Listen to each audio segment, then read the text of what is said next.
ప్రియమైన దేవుని బిడ్డారా, దేవుడి ఉచితమైన, ఉన్నతమైన కృపను బట్టి ఆయన పరిశుద్ధ సన్నిధానంలోనికి మనం అందరం చేరి ఉన్నాం. ఈ గొప్ప కృపా భాగ్యాన్ని మనకు ధారాళంగా ఉచితంగా ప్రసాదించిన ఆత్మల కన్న తండ్రికి క్రీస్తు ద్వారా కృతజ్ఞతాస్తుతి స్తోత్రాలు నేను చెల్లిస్తూ, ఈ ప్రత్యేకమైనటువంటి బైబిల్ తరగతికి, ఆన్లైన్ బైబిల్ స్టడీకి చేరవలసిన మీకందరికి కూడా ప్రభువైన యేసుక్రీస్తు నామములో శుభాలు, వందనాలు నేను తెలుపుతున్నాను. గడిచిన కాలంలో మనం రెండు ప్రాముఖ్యమైనటువంటి విషయాలను నేర్చుకున్నాం. యేసుక్రీస్తు ప్రభుల వారు విస్తారమైనటువంటి అద్భుతాలు, సూచక క్రియలు ఎక్కడైతే చేశారో ఆ యొక్క కొరాజీనా, బేత్సయిదా, కపెర్నహూము ప్రాంతాలను ప్రభు ఏ రీతిగా గద్దించటం జరిగిందో అన్నటువంటి విషయాలను మనం కూలంకషంగా, ఎందుకు వాటి పరిస్థితి ఎలా ఉందో, రేపు మన పరిస్థితి ఎలా ఉండబోతుందో అన్నటువంటి విషయాలను నేర్చుకోవటం జరిగింది. ఈ సమయంలో మత్తయి సువార్త 11వ అధ్యాయము 25వ వచనము నుండి 27వ వచనం వరకు ఉన్నటువంటి ఈ 3 వచనాల్లో ఉన్నటువంటి వాక్య భాగాలను చాలా జాగ్రత్తగా పరిశీలన చేద్దాం. ఈ వాక్య భాగానికి ప్రాముఖ్యంగా మనం యేసుక్రీస్తు చేసిన ప్రార్థన అనేటటువంటి టైటిల్ని మనం ఇచ్చుకోవచ్చు. యేసుక్రీస్తు చేసినటువంటి ప్రార్థన. ప్రభు ప్రార్థన ఎలా చేయండి అని నేర్పించుట మాత్రమే కాకుండా, స్వయాన ఆయన ప్రతి దినము ఏకాంతముగా ఒలీవలమనబడినటువంటి ఆ కొండకు, వనం, ఆ ప్రాంతానికి వెళ్ళి ఏ మానవ సంబంధమైనటువంటి డిస్టర్బెన్సెస్ లేనటువంటి పరిస్థితిలో తండ్రితో మాట్లాడుతూ ఉన్నటువంటి ప్రార్థనాపరుడు క్రీస్తు ప్రభుల వారు. సో ఆయన ప్రార్థనలో కూడా మనం నేర్చుకోవలసిన బలీయమైన విషయాలున్నాయి. వాటిని మనం కూలంకషంగా నేర్చుకునే ప్రయత్నం చేద్దాం. నేను చదువుతాను. చదివిన తర్వాత మీరు కూడా ఏం గ్రహించారో అన్నటువంటి విషయాలను మీరు తెలియపరచాల్సిందిగా నేను ప్రేమతో మనవి చేస్తున్నాను. మత్తయి సువార్త 11వ అధ్యాయము 25వ వచనం నుండి. ఆ సమయమున యేసు చెప్పినదేమనగా, తండ్రి, ఆకాశమునకును భూమికిని ప్రభువా, నీవు జ్ఞానులకు వివేకులకు ఈ సంగతులను మరుగు చేసి పసిబాలురకు బయలుపరచినావని నిన్ను స్తుతించుచున్నాను. అవును తండ్రి, ఇలాగు చేయుట నీ దృష్టికి అనుకూలమాయెను. సమస్తమును నా తండ్రి చేత నాకు అప్పగింపబడి ఉన్నది. తండ్రిగాక ఎవడును కుమారుని ఎరుగడు, కుమారుడు గాకను కుమారుడెవనికి ఆయనను బయలుపరచనుద్దేశించునో వాడుగాకను మరి ఎవడును తండ్రిని ఎరుగడు. ఇది యేసుక్రీస్తు ప్రభుల వారు తండ్రికి చేసినటువంటి ప్రార్థన అయి ఉంది. మరి దీనికి సంబంధించి ఇందులో నుంచి మనం నేర్చుకోవాల్సిన ప్రాముఖ్యమైన విషయాలు ఏమైనా మీరు గ్రహించారా అనేది ఒకటి. ఆ సమయమున అన్నటువంటి ఆ మాటకున్న అర్థం ఏంటి అనేటువంటి విషయాలు మీరు దయచేసి పంచుకోవాలని నేను ప్రేమతో మనవి చేస్తున్నాను. త్వరపడి పంచుకోండి తెలిసిన వాళ్ళు.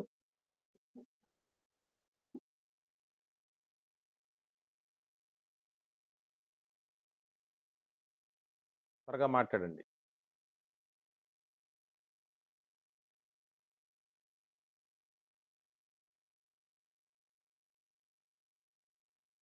ఎవరు మాట్లాడట్లేదు.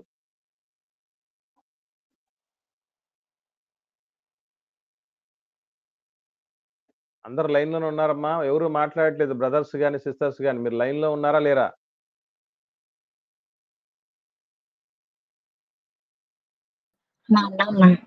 ఉండాలి. మాట్లాడండి అమ్మా, మాట్లాడండి. దీనికి సంబంధించి ఎప్పుడు చదివాం కదా, చాలా సార్లు చదివాం కదా మనం. వందనాలన్నా. వందనాలు తల్లి. చెప్పండి అమ్మా. మళ్ళీ ఒకసారి చెప్పండి అన్నా. అంటే ఈ వచనాలు మీరు చదవలేదమ్మా నేను చదివేటప్పుడు? లేదన్నా, అట్లా బయటికి వెళ్ళేసినాము. మత్తయి సువార్త 11వ అధ్యాయము 25 నుంచి 27 వచనాలమ్మా. ఒకసారి చదవండి. అందులో మీకు అర్థమైనటువంటి విషయాలు ఏమై ఉన్నాయని అడిగానమ్మా. మిగతా వాళ్ళు మాట్లాడండి. లైన్లో ఉండి విన్నవాళ్ళు మాట్లాడండి. వందనాలన్నా. వందనాలమ్మా. చెప్పమ్మా. అంటే అక్కడున్న వాళ్ళకు దేవుని క్రియలు అర్థం కాలేదు కదన్నా. ఎస్, వెరీ గుడ్ అమ్మా. అర్థం అర్థం కానప్పుడు అర్థం కాకుండా ఉంటే ఇట్లాంటి క్రియలను నువ్వు పసిపిల్లలకు బయలుపరుస్తావు తండ్రి అని చెప్తున్నాడు. వెరీ గుడ్ అమ్మా, వెరీ గుడ్. ఇంకా వందనాలన్నా. వందాలమ్మా, చెప్పండి అమ్మా. అన్న, పౌలు గారు మాట్లాడుతూ అంటారు కదన్నా, సమయాన్ని బట్టి చూస్తే మీరు బోధకులై ఉండవలసిన వారై ఉండగా ఇంకను పాలు త్రాగాల్సిన వారిలాగే ఉన్నారు అని అంటారు కదన్నా. వాక్యపరంగా ఏమన్నా యేసుక్రీస్తు వారు అలా అని ఉన్నారేమో అని నేను అంటున్నాను. ఓకేనమ్మా, వెరీ గుడ్. ఇంకా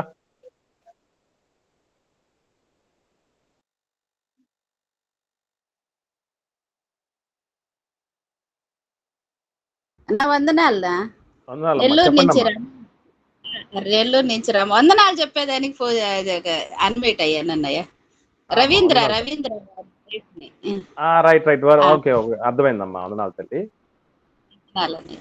బాగున్నారన్నయ్య? అంత క్షేమమ్మా. వాక్యం చెప్తున్నామమ్మా, మళ్ళీ మాడదాం తల్లి. రైట్, దయచేసి గమనించండి. ఇంకెవరన్నా ఉన్నారా మాట్లాడేవాళ్ళు? దీనికి సంబంధించి మాట్లాడే ఎవరన్నా ఉన్నారా? కల్పనమ్మా. అన్నా వందనాలన్నా, చెప్పండి. వందనాలు తల్లి.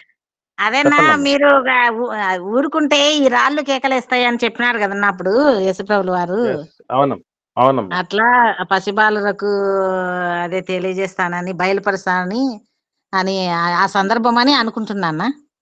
వెరీ గుడ్ అమ్మా, వెరీ గుడ్ అమ్మా, మంచి మాట. రైట్, ఇంకెవరన్నా మాట్లాడే ఉన్నారా?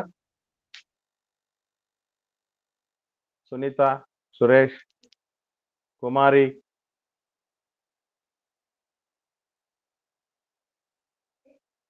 సుజాతక్క, నయోమి. రైట్. సో మనం దేవుడి మాటలు ధ్యానించేటప్పుడు ఏ విధంగా మనం నేర్చుకోవాలనేటువంటి విషయాన్ని జాగ్రత్తగా గమనిస్తే, ఆ సమయమున అన్నటువంటి ఆ విషయాలు, ఇటువంటి పదాలు సర్వసాధారణంగా బైబిల్ గ్రంథంలో కనబడుతూ ఉంటాయి. సో ఇటువంటి విషయాలు కనబడ్డప్పుడు మనం గుర్తు చేసుకోవాల్సిన విషయం ఏంటంటే, ఏదో ఒక విషయం అంతకు మునుపు జరిగింది, ఏదో ఒక గ్రంథ పాఠం అక్కడ జరిగింది. ఆ పాఠానికి లింకప్ చేయబడుతూ చెప్పబడినటువంటి మాటే ఆ సమయమున అన్నది. సో ఇక్కడ ఏమి జరుగుతోంది అనే పరిస్థితి ఆలోచన చేయగలిగితే, జనాలలో, ప్రజలలో రెండు రకాలైనటువంటి వ్యక్తులు ఉంటారు. రెండు రకాలైనటువంటి వ్యక్తులు ఉంటారు ఎప్పటికీ కూడా. ఆ రెండు రకాలైనటువంటి వ్యక్తులే రెండు విధాలుగా దేవుణ్ణి గాని, దేవుడి సంకల్పాన్ని గాని, క్రీస్తును గాని, వాస్తవాన్ని, సత్యాన్ని లేదా రక్షణను ట్రీట్ చేసే విధానంలో మార్పు ఉంటుంది. ఆ వ్యక్తులను బట్టే వారు దేవుణ్ణి ట్రీట్ చేసే విధానం, దేవుడి యొక్క సంకల్పాన్ని లేదా దేవుడిచ్చే రక్షణను ట్రీట్ చేసే విధానంలో తేడాలు ఉంటాయి. సో ఈ తేడాలు ఏంటి అన్నటువంటి విషయాలు మనం తెలుసుకోవడానికి మునుపు, యేసుక్రీస్తు వారి ప్రార్థనలో 3 ప్రాముఖ్యమైన విషయాలు ఈ వచనాల్లో కనబడతాయి. మొట్టమొదటి విషయం ఏంటంటే, మనం ప్రార్థన చేసేటప్పుడు దేవునిని తండ్రి అని పిలిచినటువంటి స్థితి, ఈవెన్ యేసుక్రీస్తు ప్రభుల వారు అపొస్తలులకు ప్రార్థన నేర్పించేటప్పుడు కూడాను పరలోకమందున్న మా తండ్రి అని ప్రార్థన చెయ్యండి అని నేర్పిస్తాడు. ఆయన చేయమండమే కాదు, ప్రభువు చేసింది కూడా తండ్రి అని ఆయన మాట్లాడటం జరిగింది. అసలు వాస్తవంగా ఈరోజు మనందరికీ కూడా తండ్రి అనేటటువంటి, అంటే లోకాలను కలగజేసిన సృష్టికర్త, అద్వితీయ సత్యదేవుడిగా క్రీస్తు చేత పిలువబడినటువంటి తండ్రి ఎవరైతే ఉన్నారో ఆ దేవుడు, ఆయనను మనము తండ్రి అని పిలవటం ఎంత గొప్ప భాగ్యం తెలుసండి. ఎంత గొప్ప ఆధిక్యత అంటే, ఎంత గొప్ప అధికారం అంటే అది. ఒకసారి మనం యోహాను సువార్త చూద్దాం. యోహాను సువార్త ఒకరు చదవడానికి సిద్ధంగా ఉండండి.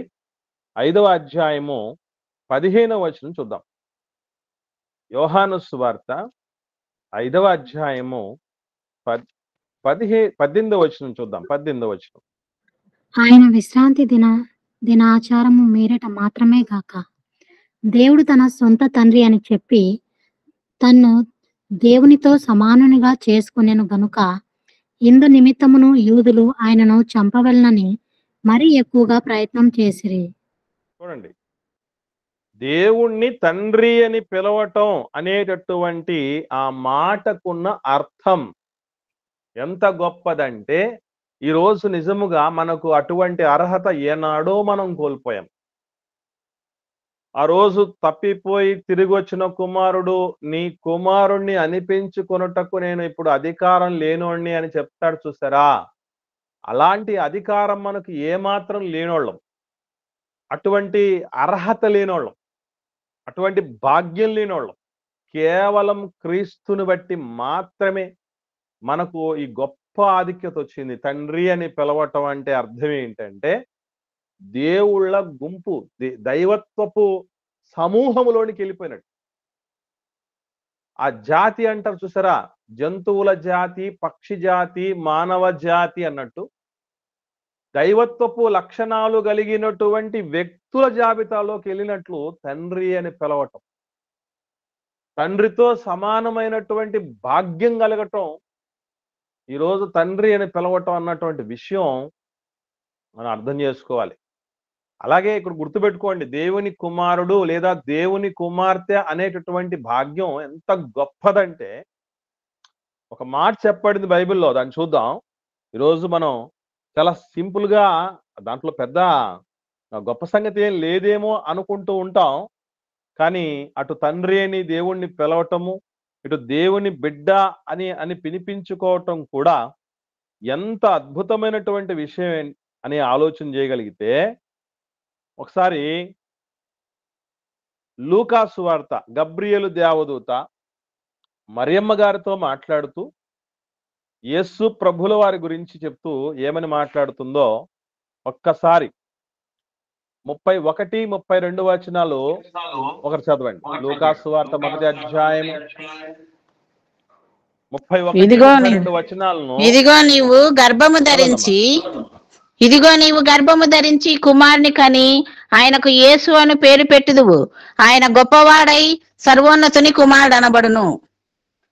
ప్రభువైన చాలమ్మా, థ్యాంక్ యూ అమ్మా. గొప్పవాడై అన్నటువంటి మాట దేన్ని బట్టి వచ్చింది? ముఖ్యమంత్రి అయితే గొప్పోళ్ళ, ప్రధానమంత్రి అయితే గొప్పోళ్ళ, జిల్లా కలెక్టర్ అయితే గొప్పోళ్ళ, డబ్బులుంటే గొప్పోళ్ళ, ఫాలోయింగ్ ఉంటే గొప్పోళ్ళ, అందచందాలు ఉంటే గొప్పోళ్ళ, ఎత్తు ఉంటే గొప్పోళ్ళ, కండలు తిరిగిన దేహం ఉంటే గొప్పోళ్ళ, మేధావులైతే గొప్పోళ్ళ అంటే అసలు అవన్నీ కాదు గొప్పతనాలు. ఆయన గొప్పవాడై దేవుని కుమారుడు అనబడును అంటే, నిజంగా చాలా మంది చెప్తూ ఉంటారు, నేను ఫలానా కులంలో పుట్టినందుకు ఎంతగానో గర్విస్తున్నాను అని అంటారు, లేదా ఫలానా తల్లిదండ్రులు పుట్టినందుకు గర్విస్తున్నాను అని చెప్పేవాళ్ళు ఉంటారు, భారతదేశంలో పుట్టినందుకు గర్విస్తున్నానని చెప్తూ అందున ఆంధ్రులమైనందుకు గర్విస్తున్నామని చెప్పేవాళ్ళు ఉంటారు. కానీ ఇవన్నీ గర్వకారణాలు కాదు పిల్లరా. దేవుని బిడ్డ అని పిలిపించుకునే దానికంటే మించిన అధికారం, హోదా, దర్పం, అతిశయం మరొకటి లేనే లేదు ఈ ప్రపంచంలో. అందుకే రోమిలకు రాసిన పత్రికలో చూడండి, దేవుని కుమారుడు లేదా దేవుని కుమార్తె అన్నదానికి ఎప్పుడు పరిపూర్ణమైనటువంటి సార్థకత వస్తుంది అని ఆలోచన చేయగలిగితే, 1వ అధ్యాయం 2 నుంచి 7 వచనాల్లో చివరి మాట ఎక్కడ? శరీరమును బట్టి అన్న దగ్గర నుంచి చదవండి. అక్కడ రోమిలకు రాసిన పత్రిక శరీరమును బట్టి దావీదు సంతానముగాను మృతులలో నుండి పునరుత్థానుడు అయినందున పరిశుద్ధమైన ఆత్మను బట్టి దేవుని కుమారుడుగాను ప్రభావముతో నిరూపింపబడెను. ఈయన నామము నిమిత్తం. చాలమ్మా, చాలు తల్లి. ఇప్పుడు ఇక్కడ గమనించండి, అసలు దేవుని బిడ్డలో మనం ఎప్పుడవుతామంటండి? ఎప్పుడవుతామని రాయబడింది అక్కడ?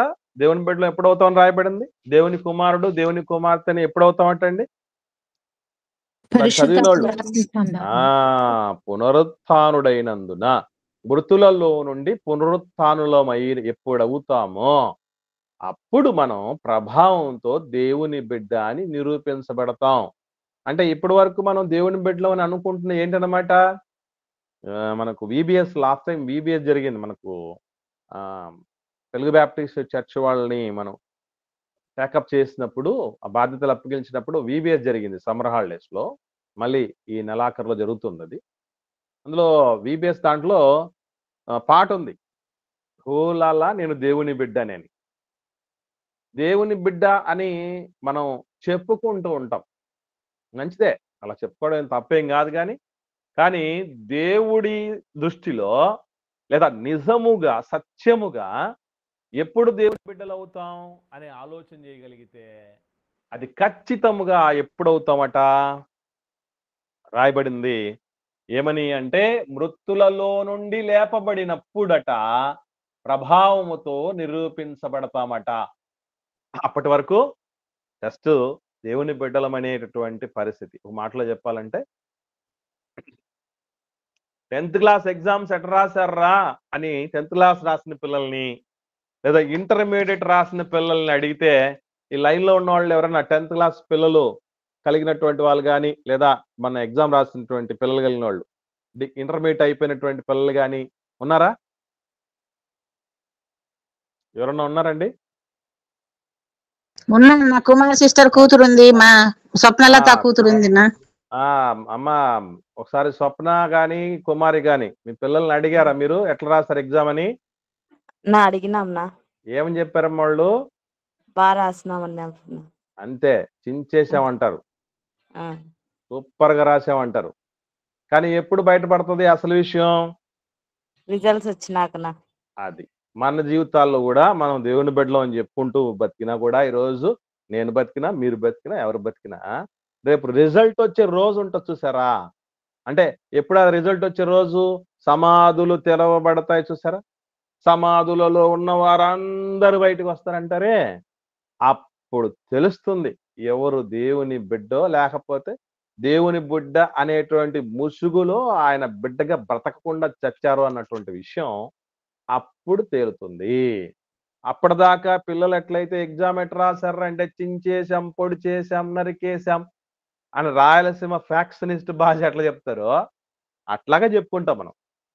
ఈవెన్ మనం కూడా మన సంఘంలో కానీ, మన కుటుంబాల్లో కానీ, పుట్టినింట కానీ, మెట్టినింట కానీ, సమాజంలో కానీ, మనకు మనం కానీ ఎప్పుడు ఏం చెప్పుకుంటాం అంటే, అసలు నాకు మించినటువంటి బిడ్డ, మంచి బిడ్డ, దేవుని బిడ్డ ఇంకెవరు ఉంటారు ఈ ప్రపంచంలో అని మనం సెల్ఫ్ సాటిస్ఫై అవుతూ ఉంటాం, 10 మందికి చెప్పుకుంటూ ఉండొచ్చేమో. కానీ ప్రభావముతో నిరూపించబడేది మాత్రం, నిరూపణ జరిగేది మాత్రం ఆ ఫైనల్ రిజల్ట్ వచ్చినప్పుడే. కాబట్టి ఇటు దేవుణ్ణి తండ్రి అని పిలవటము కావచ్చు, తండ్రి నా కుమారుడా, నా కుమార్తె అనేటటువంటి ఈ రీపైన మనల్ని పిలిచి గుర్తించటం అనేది కావచ్చు, అది చిన్న విషయం కాదు ప్రియులరా. ఈరోజు ప్రపంచంలో చాలా మంది దేన్ని బట్టి అతిశయిస్తూ ఉంటారంటే, ప్రాముఖ్యంగా వంశాన్ని బట్టి అతిశయిస్తూ ఉంటారు. మా వంశం అంటే ఏమనుకున్నామని మీసాలు మెలేస్తూ ఉంటారు. మాది ఫలానా వంశం, ఆ విధంగా చేసాం, ఈ విధంగా జరిగింది, అట్లుంది ఇట్లుందని రకరకాలుగా చెప్పుకుంటూ ఉంటారు. కానీ అసలు విషయం ఒకటి గుర్తుపెట్టుకోండి, అటు దేవుడికి మంచి బిడ్డగా, ఇటు మనము తండ్రి అని దేవుణ్ణి పిలవటం అనేటటువంటిది ఈ రెండింటి కంటే మించిన గొప్ప మహద్భాగ్యం ఈ ప్రపంచంలోనే లేదు. అది సాధించుకోవలసింది ఎప్పటికైనా దాన్ని నిరూపించుకోవలసింది. ఈరోజు నేను ఎలాంటి వాడిని, నా టాలెంట్ దాన్ని నిరూపించుకుంటా, చూడండి నా శక్తి ఏంటో, నా బలం ఏంటో అని చెప్తూ ఉంటారు. చేతనైతే, శక్యమైతే నిజముగా బలము, సామర్థ్యము, తెలివితేటలు, జ్ఞానము, వివేకము, మేధస్సు, ప్రతిభ ఏదైతే ఉందనుకుంటున్నాం మనం, వాటన్నింటినీ రంగరించి సాధించుకోవలసింది ఇది. ఆ రోజు యేసుక్రీస్తు ప్రభుల వారు సాధించింది అదే, మనం కూడా ఆయన ధరించుకొని సాధించుకోవలసింది అదే. ఇది మొట్టమొదటి విషయం. ఇక రెండవ విషయం చూడగలిగితే, ప్రార్థన చేసేటప్పుడు మనం తెలుసుకోవలసిన రెండవ విషయం, ప్రభు చేసినటువంటి ప్రార్థనలో తండ్రి అని చెప్పిన తర్వాత ఏమన్నాడు అంటే, ఆకాశానికి, మళ్ళీ వద్దాం మత్తయి సువార్త 11వ అధ్యాయంలో, మత్తయి సువార్త 11వ అధ్యాయంలో ఏమని రాయబడిందో ఒక్కసారి జాగ్రత్తగా పరిశీలన చేద్దాం. మనం 11వ అధ్యాయంలో ఆ గడియలోని యేసు పరిశుద్ధాత్మయందు బహుగా ఆనందించి 25వ వచనంలో ఆకాశానికి భూమికి ప్రభువా అన్నాడు. ఆకాశానికి భూమికి ప్రభువా అంటే ఆ మాటకున్న అర్థం ఏంటి తెలుసా అండి? ఎప్పటికైనా సుప్రీం హీరో, సుప్రీం పవర్ ఎవరు అని అంటే ఒక్క దేవుడే. సార్వభౌమాధికారి ఎవరు అంటే ఈరోజు మనం ఎవడి పడితే వాడిని చూపించి మాట్లాడుతూ ఉంటాం. ఈ లోకంలో కొద్ది కాలం ఉండి కాలగర్భంలో కలిసిపోయి రాజ్యానికి మించిన రాజ్యం వచ్చి, రాజుకు మించిన రాజు వచ్చి, అందరూ కూడా చరిత్రలో మాత్రమే నిలిచిపోయినటువంటి వాళ్ళని రాజాది రాజ, రాజ మార్తాండ, రాజ గంభీర, రాజ పరాక్రమ అని చెప్తూ ఉంటాం. కానీ వీళ్ళందరికీ మించినటువంటి వ్యక్తి ఎవరు? ఎప్పటికీ ఉండే ఉన్నతుడు, సర్వోన్నతుడు, ఆకాశమునకు భూమికిని ప్రభువు. అంటే దేవుణ్ణి ప్రార్థన చేసేటప్పుడు గుర్తుపెట్టుకోవాల్సిన విషయం ఏంటంటే తండ్రి అని పిలవటం అనేది దేవుడితో ఉన్నటువంటి ఆ అనుబంధానికి సూచికైతే, ఒకవేళ తండ్రి అని పిలిచినంత మాత్రం చేత మనం సర్వసాధారణంగా తండ్రులను ఒకానొక వయసు వచ్చిన తర్వాత తక్కువగా అనుకోవడానికి అవకాశాలు ఉంటాయి చాలా మంది పిల్లలకి. ముఖ్యంగా టీనేజ్ ఏ పిల్లలకైతే ఉంటుందో 12 ఏళ్ళు పూర్తయి 19 ఏళ్ళు పూర్తయి ఆ వయసు వరకు ఉన్నటువంటి పిల్లలలో అంతకు ముందు వరకు మా డాడీ అంటే సూపరు డూపరు నంబర్ 1 అది ఇది అనుకున్న పిల్లలు ఈ ఏజ్ లోకి వచ్చేసరికి నాట్ ఓన్లీ డాడీని మాత్రమే కాదు, మమ్మీని మాత్రమే కాదు, పెద్దల్ని మాత్రం కాదు, మొత్తం వ్యవస్థని విమర్శిస్తారు వాళ్ళు. టీచర్లు మంచోళ్ళు కాదని మాట్లాడతారు, వ్యవస్థ బాగాలేదు మంచోళ్ళు, వాళ్ళు మంచోళ్ళు కాదు, వీళ్ళు మంచోళ్ళు కాదు, అసలు మా అమ్మల్ని అసలు మంచోళ్ళు కాదని మాట్లాడతారు. అంటే వాళ్ళకు ఉన్నటువంటి తత్వం అలాంటిది, ఆ ఏజ్ అలాంటిది, విమర్శించే ఏజ్. అందుకే మీరు చూస్తే ఆ టీనేజ్ ని డేంజర్ ఏజ్ అని అంటారు. డేంజర్ ఏజ్ అంటారు అనమాట. వాళ్ళు ఏదైతే అనుకున్నారో దానికి తగ్గట్టుగా ఉండాలి ఎవరైనా సరే. అలా ఉంటేనే వాళ్ళ దృష్టిలో గొప్పవాళ్ళు. ఒకవేళ అలా లేకపోతే ప్రాణ స్నేహితులైనా ఎనిమిలు అయిపోతారు. కాబట్టి ఇట్లా అనుకోవడానికి అవకాశం ఉంది. అందుకే ఇలాగా ఏదో మీ నాన్న మా నాన్నలాగా, మీ అమ్మ మా అమ్మలాగా, మీ పెద్దలు మా పెద్దల్లాగా, ఈ లోకంలో ఎవరైతే గొప్పవాళ్ళుగా ఉంటున్నారో వాళ్ళలాగా ఎప్పుడు పడితే అప్పుడు ఎలా పడితే అలా చూస్తారేమో. అది మంచిది కాదు. దేవుడు ఎవరు అని అంటే ఆయన సార్వభౌముడు, ఆకాశమునకు భూమికిని ప్రభు. ఆయన మనం ఎవరికి ప్రభు? ఇంట్లో ఉండే వాళ్ళకే ప్రభులం కాదు. ప్రభు అంటే ఎవరు చెప్పిన మాట వింటారో ఆ వింటున్నటువంటి వాళ్ళకు మనం ప్రభులం. ఈరోజు మన మాట ఎంతమంది వింటున్నారండి? ఒకసారి మీరు ఆలోచన చేసుకోండి, నేను ఆలోచన చేసుకుంటారు. మన ఇంట్లో మన మాటే ఎవరి దగ్గర చెల్లుబాటు కావట్లేదే. కానీ దేవుడు అనుకుంటే ఏమవుతుంది తెలుసా? దేవుడు అనుకుంటే ముల్లోకాలలో ఆయన కార్యం జరిగిపోద్ది. ఎవడు ఆపడానికి లేదు, ఎవడు కాదనడానికి లేదు. ఆయన అనుకుంటే సాతాను చేత కూడా శుభకార్యం చేయించగలడు. ఆయన అనుకుంటే ఫరో చేత ప్రపంచాన్నే గడగడలాడించినటువంటి మహాచక్రవర్తి ఫరో ఎవడికి లొంగేవాడు కాదు. అటువంటి ఆయన అంటే ఎంత ప్రీ ప్లాన్డ్ గా ఉన్నాడు, ఎంత శక్తికి సమకూర్చుకొని ఉన్నాడు మీరు చూడగలిగితే. మోషే గారు ఒక అద్భుతం చేస్తే, ఒరే బాబు నువ్వేనా అద్భుతాలు చేసేది, నువ్వేనా సూచక్రియ చేసేది, నువ్వేనా మహత్కారం చేసేది, రే మన దగ్గర ఉన్నటువంటి గారడి వాళ్ళు, ఈ జ్యోతిష్కులు ఎవరెవరున్నారు వాళ్ళని ప్రవేశపెట్టండి అంటే వాళ్ళు చేశారు. అంటే వీళ్ళందరినీ ముందుగా ప్రిపేర్ చేసుకున్నాడు. ఇటువైపు వీళ్ళని మాత్రమే కాకుండా బలగాన్ని సిద్ధపరచుకున్నాడు, రథాలను సిద్ధపరచుకున్నాడు, గుర్రాలను సిద్ధపరచుకున్నాడు, ఆయుధ సంపత్తుని సమకూర్చుకున్నాడు. అట్లాంటి వాళ్ళని కూడా యెహోవా ఎవడు ఆరాధించటానికి మిమ్మల్ని పంపించటానికంటే ఆ ఒక్క మాట దగ్గర దేవుడు యెహోవా అంటే ఎవడన్నావు కదూ, అదిగో ఈయన యెహోవా అంటే. కంటి మీద కొనుకు లేకుండా చేశాడు ఫరో రాజుకి. 10 రకాల తెగుళ్ళు. ఎందుకు? ఎస్పెషల్లీ ఆ పేలు, ఆ మిడతలో ఇలాంటివి ఎందుకు చేశాడు అనుకున్నారు? వాళ్ళు అనుసరిస్తున్నటువంటి దేవతల్లో టాప్ 10 దేవతలు అంట వాళ్ళు. ఐగుప్తులు ఆరాధిస్తున్న వాళ్ళు టాప్ 10 దేవతలట. ఈ దేవతలందరి మీద తీర్పు విధించేశాడు. జీవముగల దేవుడు నిరూపించుకున్నాడు. కాబట్టి దేవుడి సార్వభౌమాధికారాన్ని ఎప్పుడు ఇదిగో ఇంట్లో ఉన్న నాన్నను తక్కువ అంచనేసినట్టు, అమ్మను తక్కువ అంచనేసినట్టు, పెద్దోళ్ళనో వాళ్ళనో వీళ్ళనో ఎట్టుబడితే అటు మాట్లాడినట్టు చెయ్యకూడదు. అందుకే దేవుడు ఆకాశమందు ఉన్నాడు, నీవు నేను భూమి మీద ఉన్నాం, నీ మాటలు జాగ్రత్తగా ఉండాలని దేవుడు ఊరికేందుకు చెప్పలేదు. గమనించండి. కనుక ప్రియులరా, దేవుడు చెప్తున్నటువంటి అద్భుతమైనటువంటి క్రీస్తు ప్రార్థన ద్వారా మనకు నేర్పిస్తున్న విషయాలు చూస్తే, తండ్రితో అనుబంధం కలిగినటువంటి రీతిగా తండ్రిని ప్రార్థన చేయాలనేది ఒకటి. రెండవదిగా ఈ అనుబంధంలో మోస్ట్లీ ఈ అనుబంధాలతోనే ఏమైపోద్ది అంటారంటే ఒక లీనియన్స్ వచ్చేస్తుంది. అదే ఇక్కడ గమనించాల్సింది. ఒక చిన్న చూపు వచ్చేస్తుంది. మీకు అర్థం కావడానికి ఒక మాట చెప్తాను. ఢిల్లీకి రాజైనా తల్లి కొడుకి అన్నట్టు ప్రపంచాన్ని ఏలేవాడైనా సరే నాకు నువ్వు మొగుడివే, నాకు నువ్వు భర్తవే అని చెప్పేసి చాలా మంది సహోదరిమణులు భావిస్తూ ఉంటారు. ఇంట్లో ఉండేవాడు చూస్తే నిజంగా ఒక మంచి ఆఫీసర్ ఉండొచ్చు, 10 మందిని ఆయన మాట అంటే గౌరవము, అభిమానము, అన్ని రకాలైనటువంటి పరిస్థితులు ఉండొచ్చు. కానీ ఇంట్లో ఉండే పరిస్థితి ఆడకూతురు ఎలా చూడడానికి అవకాశం ఉంటుందో పెద్దగా చెప్పనక్కర్లేదు. అట్లాగే ఇంట్లో ఉండే ఆడకూతురు కూడా ఎంతో విలువైనటువంటి స్థితిలో ఉన్నా, ఎంతో బాధ్యతను నెరవేరుస్తూ ఉన్నా, ఆమె లేకపోతే ఏమి జరగకపోయినా కూరలో కరివేపాకులాగా తీసేసేటువంటి భర్త ఉంటాడు.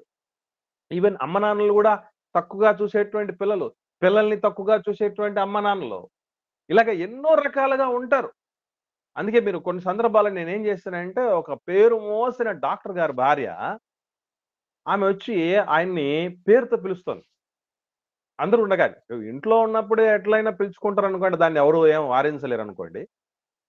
పేరుతో పిలిచి మాట్లాడుతుంది. ఆయన ఎంతో గౌరవార్థంగా ఉన్నటువంటి వ్యక్తి. ఎందుకమ్మా అలా పిలుస్తున్నానంటే, సార్ ఎందుకో మాకు ఒక బంధంలో ఒక బాండింగ్ ఉన్నట్టు ఉండదు సార్, ఏమండి అని పిలిస్తే, లేకపోతే సార్ అని పిలిస్తే మాకు అట్లా అనిపించదు సార్. ఎట్లా పిలిచాలి అని అంటే ఇట్లా పేరుతోనే పిలిస్తేనే బాండింగ్ ఉన్నట్టు ఉంటుంది కదండి. ఈ మధ్యకాలంలో పెద్ద చిన్న అని కూడా చూడకుండా భర్తలను చాలా రకాలుగా పేర్లు అడ్డపేర్లతో కొంచెం కించపరిచే పేర్లతో పిలిచేవాళ్ళు ఉంటారు కదా. సర్వసాధారణంగా ఉన్న బాండింగ్ వల్ల వచ్చినటువంటి పరిస్థితి. ఆ బంధం చాలా దగ్గరగా అయిపోవడాన్ని బట్టి వచ్చే పరిస్థితి. అలాగ దేవుడి విషయంలో జరగకూడదు, మర్చిపోకండి. ఇప్పుడు అలవాట్లో పొరపాటు, నేను పాట రాశాను, మీకు చాలా మంది వినుంటారు. పొరపాట్లే అలవాటుగా చేయించుంటామని. ఇలా మనుషుల మధ్య చేస్తున్నటువంటి పొరపాట్లకు దేవుడి దగ్గర చేసేచ్చాం, అప్పుడు కుదరదు.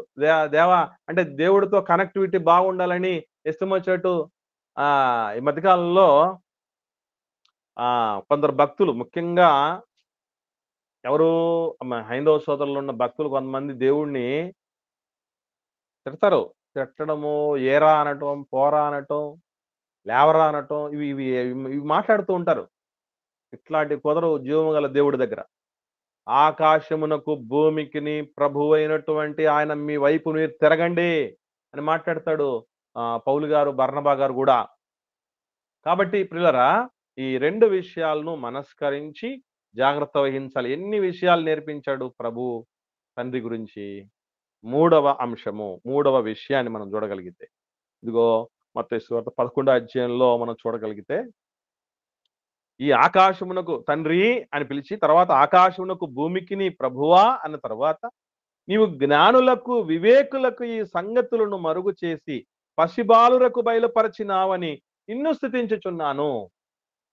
జ్ఞానులంటే ఎవరు, వివేకులంటే ఎవరు అంటే వీళ్ళు లోక జ్ఞానులు. ఈ మధ్యకాలంలో ఒక చిన్న క్లారిఫికేషన్ మీకు ఇవ్వాలని ఆశిస్తున్నాను. అదేంటంటే, లోక జ్ఞానము అనగానే ఈ లోక సంబంధమైన చదువులు అనుకుంటున్నారు. లోక జ్ఞానం అంటే లోక సంబంధమైన చదువులు కాదు. చాలా మంది దీన్ని అపార్థం చేసుకొని, అమ్మా మీకు ఎవరికైనా దీని విషయమే క్లారిటీ ఉందా? ఇప్పుడు దాకా మీరు అలాగ అనుకున్నారా? లోక జ్ఞానం అంటే లోక సంబంధమైన చదువు అని ఎవరన్నా అనుకున్నారా? అనుకోనంటే చెప్పండి, నేను దానికి సంబంధించినటువంటి క్లారిఫికేషన్ ఇస్తాను. లోక జ్ఞానం అంటే ఈ లోక సంబంధమైన చదివే అని అనుకున్నాము అన్న వాళ్ళు ఎవరన్నా ఉన్నారా? కల్పనమ్మ ఒకరు, ఇంకా మిగతా వాళ్ళకి ఎవరికి అలా అనిపించలేదా? రైట్. ఇంకా ఎవరెవరు అనుకున్నారు? రైట్. ఇది 100% కాదు అని చెప్పడానికి కొన్ని ఉదాహరణలు చూద్దాం. అసలు ఎవరు వీళ్ళు అన్నటువంటి విషయాన్ని ఆలోచన చేస్తే కొరింథీయులకు రాసిన మొదటి పత్రిక. లోక జ్ఞానం అంటే లోక సంబంధమైన చదువు కాదు అని చెప్పటానికి మనం ఒక మంచి విషయాన్ని చూద్దాం. మొదటి పత్రిక మొదటి అధ్యాయం 18వ వచనం నుండి చూద్దాం. 18వ వచనం నేను చదువుతాను, ఎక్కువ విషయాలు ఉన్నాయి ఇక్కడ. నేను చదువుతాను, జాగ్రత్తగా పరిశీలన చేసిన తర్వాత మీరు చెప్పాలి. సిలువను గుర్చిన వార్త నశించుచున్న వారికి వెర్రితనము గాని రక్షించబడుతున్న మనకు దేవుని శక్తి. ఇందు విషయమై జ్ఞానుల జ్ఞానమును నాశనము చేతును, వివేకుల వివేకమును శూన్యపరతును అని వ్రాయబడి ఉన్నది. ఇవన్నీ చెప్తూ 21వ వచనం చూడండి. దేవుని జ్ఞానానుసారముగా లోకము తన జ్ఞానము చేత దేవుణ్ణి ఎరుగకుండినందున సువార్త ప్రకటనయను వెర్రితనము చేత నమ్మువారిని రక్షించుట దేవుని దయాపూర్వక సంకల్పమాయెను. ఇక్కడ ఇంకా మాట్లాడుతూ 2వ అధ్యాయానికి కూడా వద్దాం. 2వ అధ్యాయానికి కూడా వద్దాం. ఇక్కడ చెప్పారు కదా, క్లారిటీగా చెప్తూ రావటం జరిగింది. లోక సంబంధమైన జ్ఞానాల గురించి చెప్తూ 2వ అధ్యాయానికి వస్తే 7వ వచనం చూద్దాం. 7, 8 వచనాలు చాలా ప్రాముఖ్యమైన విషయాలు. దీన్ని చూసిన తర్వాత మీకు అర్థమైపోద్ది. దేవుని జ్ఞానము మర్మమైనట్టుగా బోధించుచున్నాము. జగదుత్పత్తికి ముందుగానే దీనిని దేవుడు మన మహిమ నిమిత్తము నియమించెను. అది లోకానుసారమైనటువంటి లోక జ్ఞానుల లాంటి జ్ఞానం కాదు అని మాట్లాడుతూ, అది లోకాధికారులలో ఎవనికి తెలియదు, అది వారికి తెలిసి ఉండిన ఎడల మహిమా స్వరూపియగు ప్రభువును సిలువ వేయకపోయి ఉందురు అన్నాడు. బాగా ఆలోచన చేసి ఇక్కడే మనకు వచ్చింది, ఆన్సర్ వచ్చేసింది. లోక జ్ఞానం అంటే ఏమిటి? లోక సంబంధమైన చదువులు కాదు మరొకటి అని పౌలు గారే క్లారిఫికేషన్ ఇచ్చాడు. దీన్ని చదివిన తర్వాత ఎవరికైనా అర్థమైందా?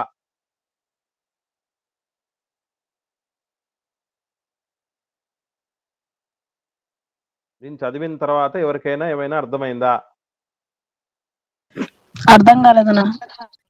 కాలేదు. అయినోళ్ళు ఎవరన్నా ఉంటే చెప్పండి. అన్న దేవుని గొప్పతనమును తెలుసుకోవడమే జ్ఞానం అని అనుకుంటున్నా. వెరీ గుడ్ అమ్మా. ఇక్కడ మనం గుర్తుపెట్టుకోవాల్సిన విషయం ఒకటే, ప్రభువును సిలువ వేసినటువంటి ఆ లక్షణాలు ఎవరికైతే ఉన్నాయో, అంటే ప్రభు రక్షకుణ్ణి భక్షించగలిగినటువంటి పరిస్థితి ఎవరికైతే ఉందో అది ఈ లోకాధికారుల జ్ఞానము. అంటే లోక జ్ఞానము దేవుని దృష్టికి వెర్రితనము అని అంటే అది లోక సంబంధమైన చదువులు కాదు. ఎందుకు కాదని అంటున్నానో కొన్ని విషయాలు మీ ముందు ఉంచుతాను, జాగ్రత్తగా గమనించండి. ఇప్పుడు మనం చదువుకున్న చదువులందరికీ మూలం ఎవరు? ఎవరైతే మనం చదువులు చదువుకుంటున్నామో వాటికి అంతటికి మూలం ఎవరండి? ఎవరికైనా తెలుసా?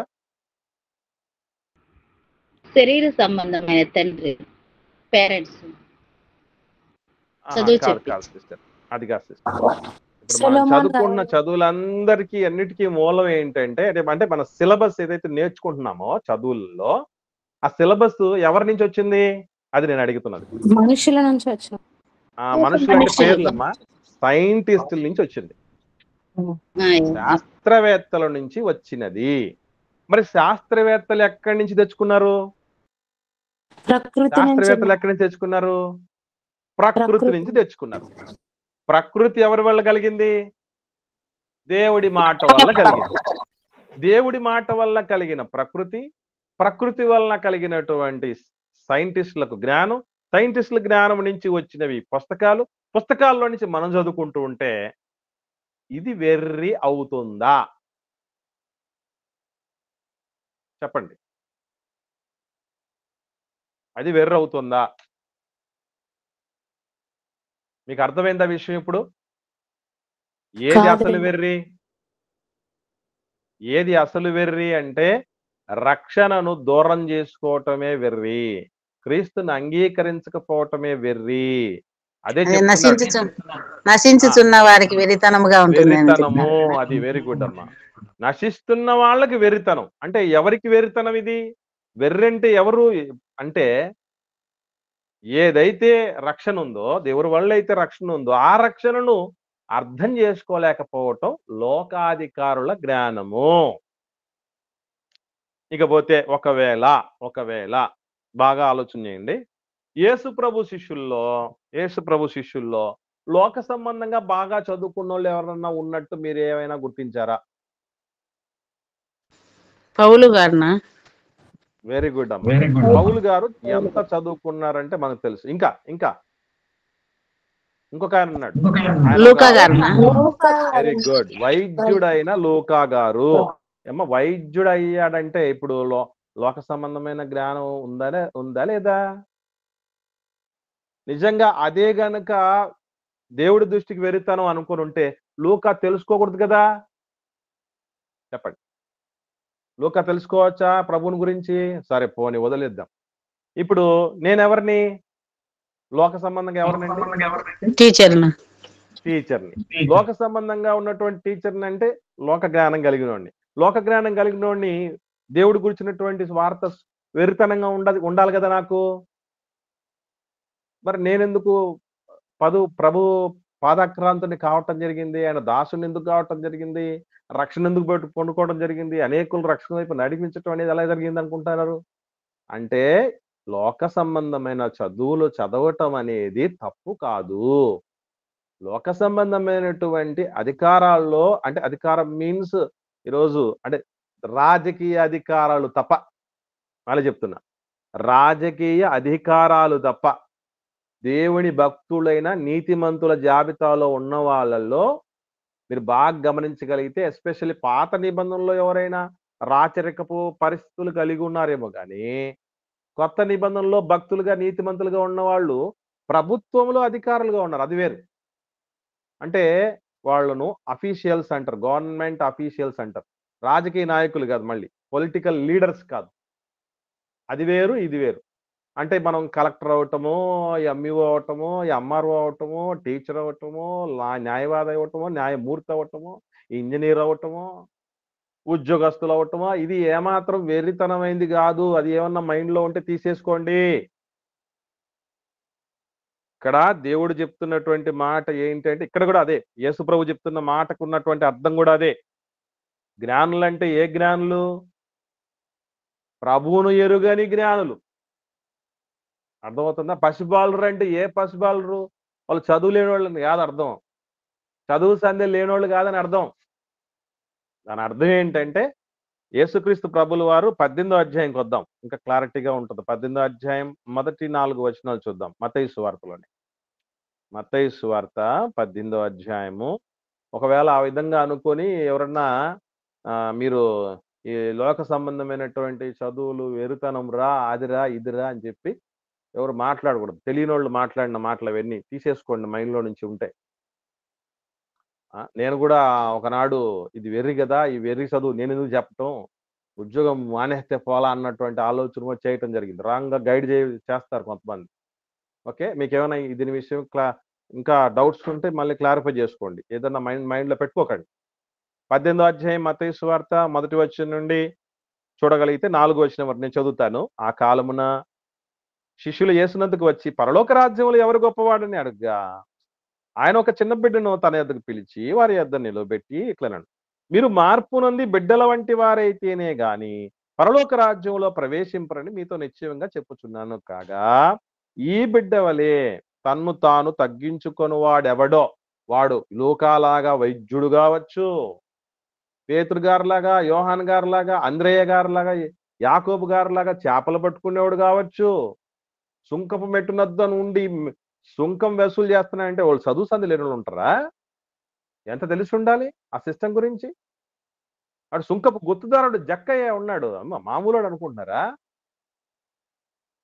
అలాగే అంతవరకు ఎందుకండి, మీరు గమనించగలిగితే రాణి అయినటువంటి కందాకే క్రింద ఐథియోపియుడైనటువంటి నపుంసకుడు ఉన్నాడు.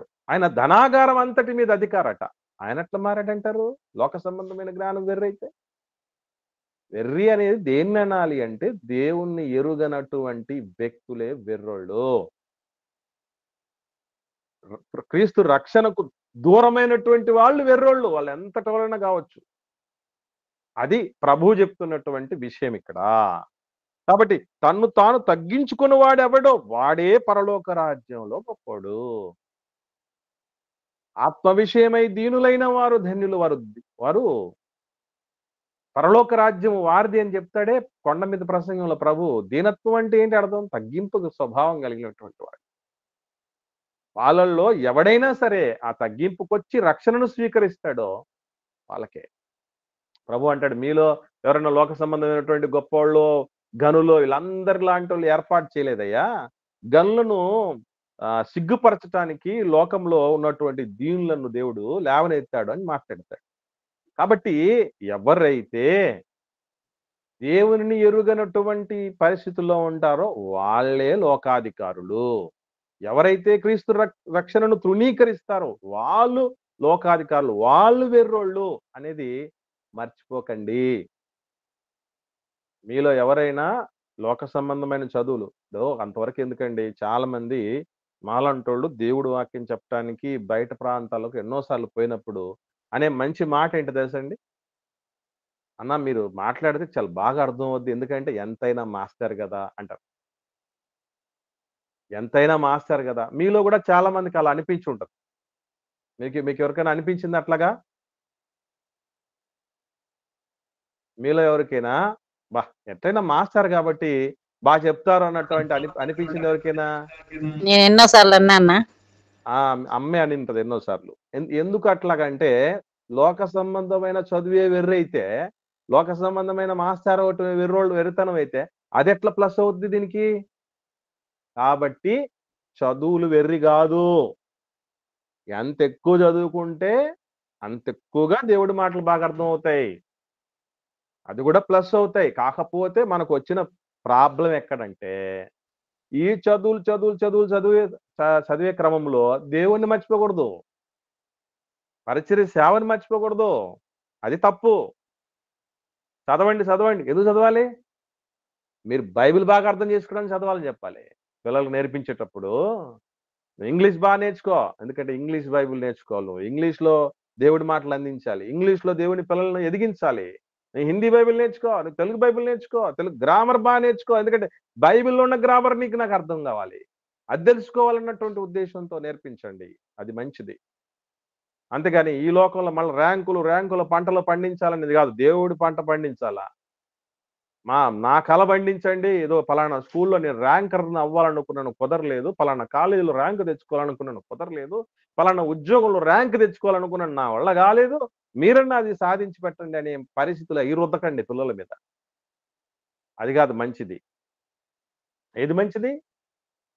నీ చదువు, నీ తెలివితేటలు, నాకున్నటువంటి మేధస్సు, బిడ్డలకు కానీ మనకు కానీ ఎవరికున్న మేధస్సు అయినా అది దేవుడి మహిమార్థమై సద్వినియోగపరచబడాలి. నేను గర్వంగా చెప్పగలను, ఒకనాడు 100 రోజుల వరకు డిఎస్సి ప్రిపేర్ అయ్యేటప్పుడు 100 రోజుల వరకు ప్రార్థన ఒకటి తప్ప బైబిల్ చదివినోడిని కాదు, సువార్త చెప్పినోడిని కాదు, ఎక్కువగా ధ్యానం చేసినోడిని కాదు. అంత ముందు రోజులంతా కూడా ఎప్పుడు నేను 2001 సంవత్సరం ప్రారంభము నుంచి పరిచర్య చేస్తూ 5 ఏళ్ళు సుదీర్ఘమైనటువంటి సువార్త సేవ తర్వాత 100 రోజులు గ్యాప్ వచ్చేసింది. అప్పుడు నాకు చాలా బాధేసింది. కానీ తర్వాత ఏమర్థమైందంటే తెలుసండి, నేను చదువుకున్న ఆ చదువులు ఏవి వ్యర్థం కాలే, ఏవి వృధా పోలే. అవన్నీ నేను రాస్తున్న పాటల్లో కనబడతాయి, నేను మాట్లాడుతున్న సందేశాల్లో కనబడతాయి, నేను రాస్తున్న పుస్తకాల్లో కనబడతాయి. నిజంగా ఆ రకమైనటువంటి ఆ మెచ్యూరిటీ అంతా కూడా ఖచ్చితంగా ఉపయోగపడుతుంది. ఎందుకనంటే ఓహో ఇందుకోసమేనైనా ఆ రోజు నన్ను నలిపేసింది అని నాకు అప్పుడు అర్థమైంది. కాబట్టి లోక సంబంధమైనటువంటి వాళ్ళు వెర్రోళ్ళు ఎవరు అని అంటే చదువులున్నోళ్ళు కాదు, ప్రభువుని ఎరుగని వాళ్ళే, రక్షణను తృణీకరించిన వాళ్ళే వెర్రోళ్ళు. ఇది ఎవరు మర్చిపోకండి. ఇప్పటిదాకా ఎవరైనా మీరు అలా అనుకొని మీ బిడ్డలకి ఏమైనా చెప్పినుంటే మీరు లెంపలేసుకొని బిడ్డలకు కూడా చెప్పి, నాయన మన చదువులు మన ప్రభువులో మనల్ని నిలదొక్కుకోవడానికి 10 మందికి భక్తిని గురించి అవగాహన ఇంకా స్పష్టంగా పెంచటానికి ఉపయోగపడతాయని చెప్పండి. అంతవరకు ఎందుకండి, దేవుడి మాటలు కూడా మీరు బాగా గమనించగలిగితే, చదువు కాస్తో కూస్తో చదివినోడు చెప్తున్నాడు అన్నప్పుడు ఉన్న అటెన్షన్‌కి, గొప్ప చదువులు ఇప్పుడు ఒక ఐఏఎస్ ఆఫీసరు చెప్తున్నాడు దేవుడి వాక్యం అనుకోండి, కాసేపు ఆలోచన చేయండి. ఒక ఐఏఎస్ ఆఫీసర్ వాక్యం చెప్తున్నాడు అనుకోండి, ఒక 10థ్ క్లాస్ ఫెయిల్ అయినోడు వాక్యం చెప్తున్నాడు అనుకోండి. మోస్ట్‌లీ ఎవరు చెప్పింది బాగా అనిపిస్తుంది, ఎక్కుతుంది మనకు చెప్పండి? ఎవరు చెప్పింది ఐఏఎస్ ఎక్కడానికి ఆఫీసర్. ఐఏఎస్ ఆఫీసర్ అంటే మీకు దీన్ని బట్టి మీకేమనిపించొచ్చు తెలుసా? పరిశుద్ధాత్మని ప్రేరేపణ ఉంటది కదా అనని. పరిశుద్ధాత్మని ప్రేరేపణ, నడిపింపు ఉంటది. ఎవరికి? బాప్తిసం తీసుకున్న ప్రతి ఒక్కరికి ఉంటది. వాక్యం చదువుతున్న ప్రతి ఒక్కరికి ఉంటది. మరి అందరూ ఎందుకు కాలేకపోతున్నారు?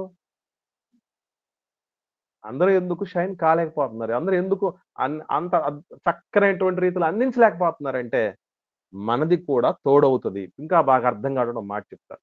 ఈ ప్రపంచంలో మహానాయకులు ఎప్పటికీ చరిత్ర నిలిచినంత కాలం, మానవ జాతి నిలిచినంత కాలం మహానాయకుడు అని పిలువబడిన వ్యక్తి ఒక ఆయన ఉన్నాడు. ఆయన ఎవరో మీకు ఎవరికైనా ఐడియా ఉందా? మహానాయకుడు అని పిలువబడినటువంటి వ్యక్తి ఒక ఆయన ఉన్నాడు. గాంధీజీ నాన్న. అది కదమ్మా, బైబిల్ పరంగా మహానాయకుడని మోసే పిలువబడినటువంటి వ్యక్తి మోసే గారునా? మోషే గారు మహానాయకుడు. రైట్. ఇప్పుడు మహానాయకుడు ఏం నేర్చుకున్నాడు తెలుసా మీకు? మహానాయకుడు అని పిలువబడుతున్న మోషే గారు ఎంత చదివాడో తెలుసా? ఐగుప్తు విద్యలన్నిటికంటే ఎక్కువ చదివినా. అమ్మా, వెరీ గుడ్. ఒకసారి అపోస్తలుల కార్యములు 7వ అధ్యాయము, అపోస్తలుల కార్యములు 7వ అధ్యాయం 22వ వచనం చూడండి. ఒకటి చదవండి. అపోస్తలుల కార్యములు 7వ అధ్యాయం 22వ వచనం.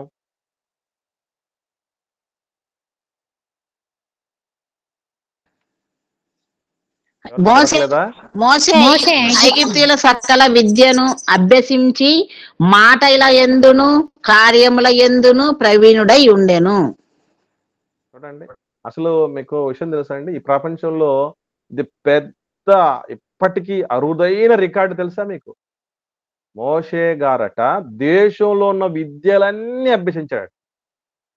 ఇది ఎంత కష్టం, ఒక చిన్న ఎగ్జాంపుల్ చెప్తాను. మీ ఊర్లో, మీరు ఎవరైతే ఇక్కడ దేవుడు మాటలు వింటున్నారో, మీ ఊర్లో ఎన్ని విద్యలు కలిగిన వాళ్ళు ఉన్నారో ఒకసారి ఒక లెక్క చెప్పగలరా? ఎన్ని విద్యలు కలిగిన వాళ్ళు, ఏ ఏ పనులు చేస్తున్నటువంటి వాళ్ళు ఉన్నారు? ఎన్ని రకాలు ఉన్నారు? అన్న మా ఇంట్లో టీచర్ ఉన్నారన్నా, టీచర్ ఉన్నారు, వ్యవసాయం చేసే వాళ్ళు ఉన్నారన్న, ఇక్కడ ఒక ఫార్మర్ ఉన్నాడు, చీరల్లో కలుపులు తీసేవాళ్ళు, మళ్ళీ వీళ్ళు ఇండ్లు కట్టే వాళ్ళు ఉన్నారన్నా, తాపీ మేస్త్రులు ఉన్నారు, వాళ్ళు ఉన్నారన్నా. టైలర్స్ లేరమ్మా? టైలర్స్ ఉన్నారన్నా. టైలర్లు ఉన్నారు, జాలర్లు ఉన్నారన్నా, కార్పెంటర్స్ ఉన్నారన్నా, ఫిషర్మెన్లు, కార్పెంటర్లు, బెస్త వాళ్ళు ఉన్నారన్నా, చేపలు పట్టే వాళ్ళు ఉన్నారన్నా. ఓకేమ్మా, అదే ఇక్కడ మీరు ఒక చిన్న విషయం చెప్తాను. దాదాపుగా అమ్మ చెప్పిన దాంట్లోనే 7 రకాల వ్యక్తులు వచ్చారు. ఈ 7 విద్యలు వచ్చినోడిని మీ ఊర్లో ఎప్పుడైనా చూసారా? టైలరింగ్ చేసి ఉండాలి, టీచర్ పని ఏ పాఠాలు చక్కగా చెప్పగలగాలి, తర్వాత వచ్చేసి కట్టడాలు కడుతూ ఉండాలి, చేపలు పడుతూ ఉండాలి, కార్పెంటర్ పని చేయాలి. ఇవన్నీ చేసినటువంటి మన ప్రవీణుడట ఎవరు లేరున్నా. 7-8 విద్యలు నేర్చుకునే వాళ్ళే మన ఊర్లో లేకపోతే ఒకరి విద్య ఒకరికి రాదన్నా. అదమ్మా, ఒకరి విద్య ఒకరికి రాదు ఖచ్చితంగా. ఇప్పుడు దేశంలో ఎన్ని విద్యలు ఉండొచ్చు? ఒక ఊర్లోనే అన్ని విద్యలు ఉంటే, ఒక దేశంలో ఒక క్లూ ఇస్తారు మీకు, కూటి కోసం కోటి విద్యలు. అంటే కోటి విద్యలు కూడా నేర్చుకున్నటువంటి ఘనపాటి మోషే గారు. అలాంటోడు గనుకనే ఆదికాండం, నిర్గమకాండం, లేవికాండం, సంఖ్యాకాండం, ద్వితీయోపదేశకాండం, కాండాలు, మొదటి 5 కాండాల్లో నిజంగా ఎంత పవర్ ఉంటదంటే, అవి కాండాలు అనకూడదు, వాస్తవంగా చెప్పాలంటే రూట్స్ అని చెప్పాలి, వేర్లు అని చెప్పాలి. వాటిని అద్భుతమైనటువంటి మహాజ్ఞానం ఆయన ద్వారా దేవుడు తెప్పించాడు. కొత్త నిబంధనలో 50% కంటే పుస్తకాలు రాయించాడు పౌలు గారి చేత. ఊరికే కాదు, దేవుడు మహా పండితుడు ఆయన. కాబట్టి లోక సంబంధమైన చదువుకోవటం అనేది తప్పు కాదు. ఎక్కడ తప్పు చెప్పండి? మీరు ఇప్పుడు దాకా విన్నప్పుడు ఏది తప్పు అనిపిస్తుంది? ఇప్పుడు చదువులు చదువుకోకూడదు, కానీ ఏ జాగ్రత్త వహించాలంటారు? ఏ జాగ్రత్త దేవుణ్ణి వహించాలన్నా? దేవుణ్ణి పూర్తిగా తెలుసుకోవడం జాగ్రత్తగా కలిసి. అదమ్మా, వెరీ గుడ్ అమ్మా. ఈ చదువుల మాయలో పడి దేవుణ్ణి మర్చిపోయే పరిస్థితికి వెళ్ళకూడదు. అది తప్పు. ఐగుప్తుల సకల విద్యలు అభ్యసించటం మోసే గారికి ప్లస్ అయింది చూసారా, అట్లా ప్లస్ అవ్వాలి. మహాపాండిత్యం కలిగినటువంటి పౌలు గారికి ఎలా ప్లస్ అయింది చూసారా, అలా ప్లస్ అవ్వాలి. చాలా అద్భుతమైనటువంటి వర్ణనలు ఈ 4 సువార్త పత్రికల్లో ఏ దాంట్లో ఎక్కువగా బాగుంటాయి తెలుసండి? ఎవడికి, పండితుడికైనా, పాముడికైనా, సామాన్యుడికైనా అద్భుతంగా అర్థమయ్యేటువంటి పత్రిక ఏంటో తెలుసా మీకు? మత్తయి సువార్త, మార్కు సువార్త, లూకా సువార్త, యోహాను సువార్త. ఈ 4 సువార్తలు ఏది బాగా అర్థమవుతుంది చెప్పండి? లూకాసు వార్త. లూకా సువార్తే బాగా అర్థం అవుద్ది, నో డౌట్ అట్ ఆల్.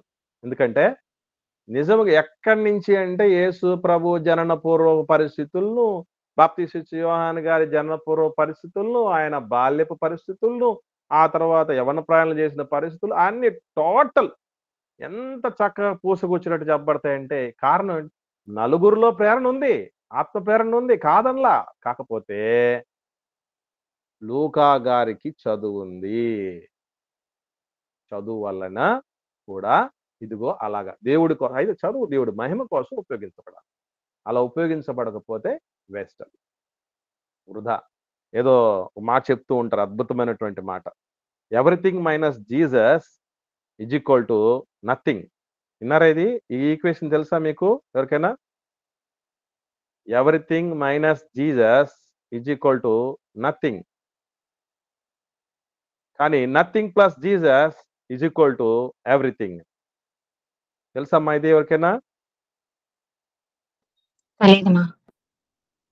అది నోట్ చేసుకోండి ఖచ్చితంగా. అంటే దీన్ని తెలుగులో పాట కూడా రాశారు. ఏమని? మనులు మాణిక్యములున్నా ఏది ఉన్నా అది సున్నా, మదిలో యేసు లేకున్నా ఏది ఉన్నా అది సున్నా కదా. కాబట్టి ప్రభువు లేని జీవితమే వెర్రి, ప్రభువు లేని జీవితమే అది లోకాధికారము. రక్షణ కలిగిన జీవితమే గొప్పది. వాళ్ళు జ్ఞానుల కంటే గొప్పవాళ్ళు, మేధావుల కంటే గొప్పవాళ్ళు, లోకం దృష్టిలో పసిపిల్లోళ్ళు, లోకం దృష్టిలో వెర్రోళ్ళు. మనం లోకం దృష్టిలో చేతకాడోళ్ళం మనం. నేను ఎప్పుడు గర్వంగా మాట చెప్తూ ఉంటా. ఏమనంటే ఆంధ్రప్రదేశ్లో ఉన్న టీచర్లలో లక్షల మంది టీచర్లలో నేను ఒక్కడిని. కానీ దేవుడి సేవ విషయంలో దేవుడు నన్ను లక్షల మందికి కూడా ఒక్కడిగా చేశాడు. అది గొప్ప భాగ్యం. అది దేవుణ్ణి బట్టి దేవుడు మా అలాంటి ఇచ్చినటువంటి భాగ్యం. అది ఉపయోగపడితే, దేవుడిచ్చిన జ్ఞానం ఉపయోగపడితే. కానీ లోకం విషయంలో చూస్తే ఒక సాధారణ బడి పంతులు. దేవుడి పరంగా చూడగలిగితే దేవుడు ఎన్నుకోదగినటువంటి వాళ్ళల్లో ఒకానొక వ్యక్తిగా ఉన్నటువంటి వాడు. అంటే దేవుడి మహిమ కోసం వాడబడాలి ఏదైనా సరే. మన సంపాదన, మనకున్న తెలివితేటలు, చదువులు అన్నీ ఆయన మహిమ కోసం, సమస్తము దేవుడి మహిమ కోసం ఎప్పుడైతే మనం ఉపయోగిస్తామో అప్పుడే ఆ జీవితం అద్భుతంగా ఉంటుంది. యేసు ప్రభు చేసింది అదే.